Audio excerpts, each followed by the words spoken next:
আমার একটা হাঁসও যেন কোনো শিয়াল চুরি না করে। গুনে গুনে হাঁস আপনারা খোয়ারে তুলবেন।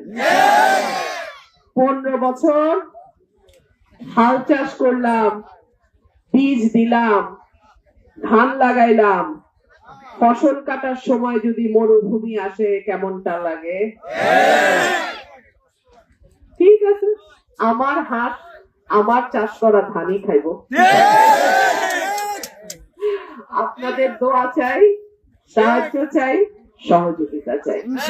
আর আমার মা বোনরা জানে হাঁস কিন্তু সমৃদ্ধির প্রতীক। একটা হাঁসের একটা ডিম, একটা ডিম একটা ছানা। এইভাবেই আমার মা বোনদের ঘরের ইনকাম কিছুটা হইলেও খরচ যায় নাকি? আপনাদের সকলের প্রার্থী কিন্তু আমি। যদি মনে করেন অমুক উনি তো ওনার প্রার্থী, উনি তো ওনার বলতে ওনারাই জিতায় আনবেন, না, আমি আপনাদের প্রার্থী। আমার জিতায় আনার দায়িত্ব আপনার। আপনারা একটা দিন আমার সাথে থাকেন, আগামী 5টা বছর আপনাদের সুখে দুঃখে বিপদে আপদে ইনশাআল্লাহ আমি থাকবো।